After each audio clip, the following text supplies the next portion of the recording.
கன்னிகை என்பவள் தாய் தந்தையரோடு வாழும் வரை அவளின் சிறு தவறுகள் குறும்புகளாக கருதப்படும்.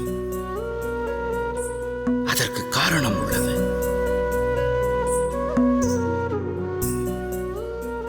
புதல்வி பிறந்த தினம் முதல் பெற்றோர் அவளை சிறந்த முறையில் பரந்த மனதுடன் வளர்ப்பார்கள். அவள் ஆற்றுகின்ற தவறுகளை எல்லாம் அன்பாய் ஏற்று அவளை புரிந்து கொள்வார்கள்.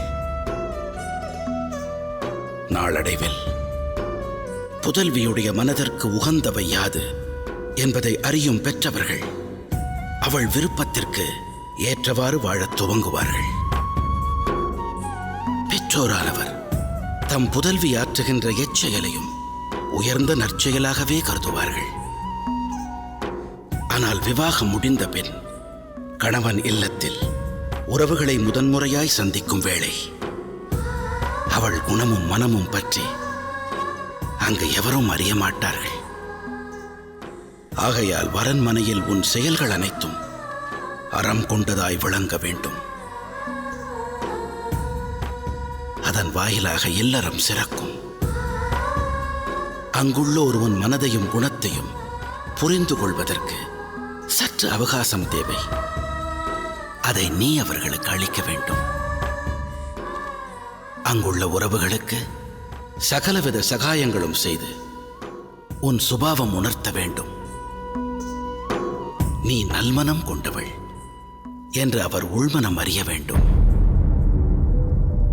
சில சந்தர்ப்பங்களில் உனது முயற்சியானது ஈடேறாது போகுமானால் அச்சமயம் அங்குள்ள உறவுகள் அனைவரும் உன்னை ஜனனம் முதல் அறிந்தவர் அல்லர் என்று நீ உணர வேண்டியது அவசியம். அது மட்டுமல்லாது அத்தருணங்களில் பொறுமை குணத்தோடும் விவேக மனத்தோடும் அச்சூழலை எதிர்கொள்ள வேண்டும். ஆத்ம பலத்தை இழக்கலாகாது. என்னை பொறுத்தமட்டில் நீ அஷ்டலட்சுமியின் மொத்த உருவம். உன் நன்மதிப்பு என்றும் குன்றிவிடலாகாது. அதற்காக அக்னி பிரவேச சூழல் உருவானாலும் எதிர்கொள்ள வேண்டும். இந்த தந்தையின் அறிவுரை எதுவே ஆகும். தந்தையே, நான் இவ்விடம் நீங்கிய பிறகு தாய் தனிமையில் வாடுவார்கள். தாமே ஆறுதல் அவர்களுக்கு. தம்மிடத்தில் அவர்கள் சாஸ்திர ஞானம் பயில விரும்புகிறார்கள். பயில்விக்கின்றேன் மகளே.